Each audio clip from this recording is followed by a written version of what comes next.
அனைவருக்கும் எனது அன்பு கலந்த வணக்கங்கள். நான் உங்கள் இயற்கை ஆர்வலர் உங்கள் வினோ. அனைவரையும் எஸ்ஆர்ஜே இன்ஃபோபாக்ஸ் யூடியூப் சேனலுக்கு வரவேற்கிறேன்.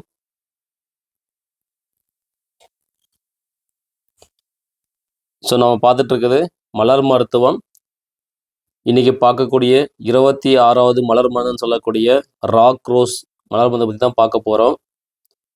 திகில் பீதி, அதிக பீதி, அதிக திகில்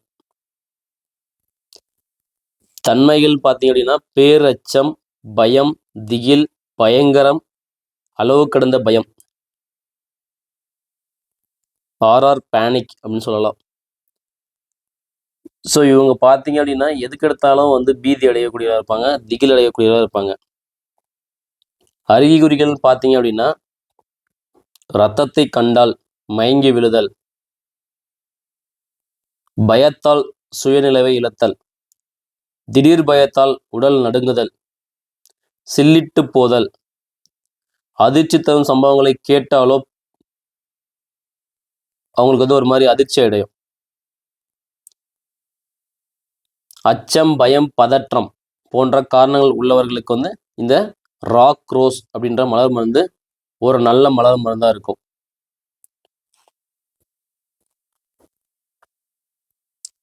அச்சம், பயம், பதற்றம் இந்த உணர்வால பாதிக்கக்கூடியவர்களுக்கு இந்த ராக் ரோஸ் என்ற மலர் மருந்து எடுத்துக்கிட்டாங்க அப்படின்னா அந்த அச்சம், பயம் போன்றவற்றிலிருந்து விடுபட்டு ஒரு நல்ல நிலைக்கு வரலாம். பயன்படுவர்னு பார்த்தீங்க அப்படின்னா திடீரென்று தீ, வெள்ளம், புயல், நிலநடுக்கம் போன்ற இயற்கை சீற்றத்தால் பாதிக்கப்பட்டவர்கள், பேய், பிசாசு, ஆவியை கண்டது போல் பயம், பேர் அச்சத்தினால் சுயநிலையை இழத்தல், பேசும் திறனை இழத்தல், கை கால் சில்லிட்டு போதல், இரத்தத்தை பார்த்தவுடன் மயங்கி விழுபவர்கள், தீயணைக்கும் வண்டி அல்லது ஆம்புலன்ஸ் வண்டியின் ஓசை கேட்டாலே பயம் வருபவர்கள், இரவு பேய் தொடர்பு அல்லது படத்தை பார்த்துவிட்டு தூக்கத்தில் பயந்து அலறி எழுதல், இந்த மாதிரி விபத்தில் சிக்கிக்கொள்ளாமல் தப்பிவிட்டாலோ அல்லது விபத்தை நேரில் பார்த்து விட்டாலோ மனதில் தோன்றும் ஒரு திகில் பயம், சில விஷயங்களை கேட்டாலோ வரக்கூடிய திகில் பயம், இவற்றுக்கு ராக் ரோஸ்ன்ற மருந்து ஒரு நல்ல மருந்தாக இருக்கும். ஒரே வார்த்தை சொல்லணும்னா அதீத பீதி, அதீத அச்சம், அதீத பதற்றம் இந்த இதுலேருந்து வெளிவருவதற்கு இந்த ராக் ரோஸ்ன்ற மருந்து ஒரு நல்ல மருந்தாக இருக்கும். உடையில் தீப்பற்றி கொண்டாலோ ஏதாவது விபத்து நடந்து விட்டாலோ, நண்பர்களுடைய இறப்பு செய்தி, சொந்தக்காரர்களுடைய இறப்பு செய்தி கேட்டாலோ அவங்களுக்கு மிக பயங்கரமான பீதி, அதிர்ச்சி அவங்களுக்கு ஏற்படும். இதனால் உடல்நிலை பாதிக்கப்படும். இந்த மாதிரி இருக்கக்கூடியவர்களுக்கு இந்த ராக் ரோஸ் மருந்து நல்ல மருந்தாக இருக்கும். ஏதாவது ஒரு விபத்தை நேரில் பார்த்து விட்டாலோ அந்த அதிர்ச்சியில் மயங்கி விழுந்து விடுவார்கள். அந்த மாதிரி இருக்கிற டைம்ல இந்த ராக் ரோஸ் மருந்து ஒரு நல்ல மருந்தாக இருக்கும். மயக்கத்தை தெளிய வைத்து அவங்கள ஒரு நல்ல ஒரு பாசிட்டிவான கொண்டு வருவதற்கு இந்த ராக் ரோஸ் மருந்து நல்ல மருந்தாக இருக்கும். யாராவது பயமுறுத்தினாலோ ரத்தத்தை பார்த்தாலும் இவர்கள் பேரதிர்ச்சிக்கு உள்ளாவார்கள்.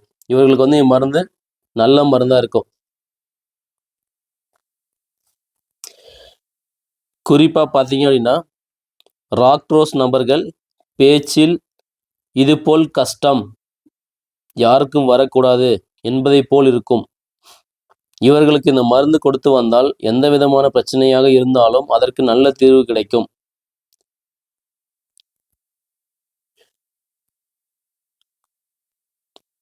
இந்த மாதிரி இருக்கக்கூடியவர்களுக்கு இந்த மருந்து ஒரு நல்ல மருந்தாக இருக்கும். சிலருடைய சில விஷயங்களை கேட்டாலே இவங்க மயங்கி விழுந்துருவாங்க, ஒரு அதிர்ச்சிக்கு உள்ளாவாங்க. இந்த மாதிரி தேவையில்லாத பேரச்சம், பீதி, திகில், பேய் சம்பந்தமான பயம், பேய் படத்தை பார்த்து விட்டு பயப்படுறது, நடுராத்திரியில் ஏதோ பேய்க்கணும் எழுந்து விழுறது, இந்த மாதிரி ஒரு பலவீனமான மனநிலையில் இருக்கக்கூடியவர்களுக்கு இந்த ராக் ரோஸ்ன்ற மருந்து ஒரு நல்ல மருந்தாக இருக்கும். அதை நீங்கள் எடுத்துக்கிட்டீங்க அப்படின்னா அந்த மாதிரி பிரச்சனைலேருந்து வெளியே நீங்கள் ஒரு நல்ல ஒரு மனிதனாக இந்த உலகத்தில் வாழ்வதற்கு இந்த மலர் மருத்துவம் ஒரு நல்ல மருத்துவமாக இருக்கும். மலர் மருத்துவம் அப்படின்னாவே அது மனதிற்கு ஒரு மலர். எப்படி நம்ம வந்து ஒரு வாசனையை வந்து நம்ம வந்து மனம் ஏற்றுக்குதோ, ஒரு பாசிட்டிவான ஒரு நல்ல மனம் வரும்போது நம்ம எப்படி நம்மளுடைய மனம் இருக்கு, ஒரு கெட்ட துர்நாற்றம் வரும்போது அதனுடைய நம்மளுடைய மனநிலை எப்படி இருக்கு. அப்போ பூக்களுடைய மனங்கள்லேருந்து எடுக்கப்பட்ட இந்த மருந்து வந்து மனிதனுடைய மனதை வந்து சீர்மைப்படுத்துவதற்கு வந்து நல்ல உதவியாக இருக்கும். மனம் செம்மையானால் மந்திரம் ஜெபிக்க தேவையில்லை என்று சொல்வார்கள். அதற்கு ஏற்ற மாதிரி மனதை தைரியமாகவும் கட்டுப்பாடாகவும் வைத்துக் கொள்வதற்கு இந்த மலர் மருத்துவம் ஒரு நல்ல உறுதுணையாக இருக்கும் என்பதில் எந்தவித அச்சமும் இல்லை, எந்தவித சந்தேகமும் இல்லை. எனவே உங்களுக்கு இந்த மருந்து தேவை என்றால் உங்களுடைய ஹோமியோபதி மருத்துவரை பார்த்து உங்களுக்கான பிரச்சனைகளை அவரிடம் சொல்லும் பொழுது அவர் ஒரு சிறந்த ஒரு மருந்தை தேர்ந்தெடுத்து உங்களுக்கு தருவார்கள். ஸோ ட்ரை பண்ணி பாருங்கள். நாங்கள் அடுத்தடுத்து நிறைய வீடியோஸ் போடலான்னு இருக்கோம். உங்களுடைய ஆதரவு எங்களுக்கு கண்டிப்பாக வேணும். நீங்கள் எங்களுக்கு ஆதரவு கொடுப்பீங்கன்னு நான் நம்புகிறேன். தங்களிடமிருந்து தற்காலிகமாக விடைபெறுவது உங்கள் இயற்கை ஆர்வலர் உங்கள் வினோ. நன்றி, வணக்கம்.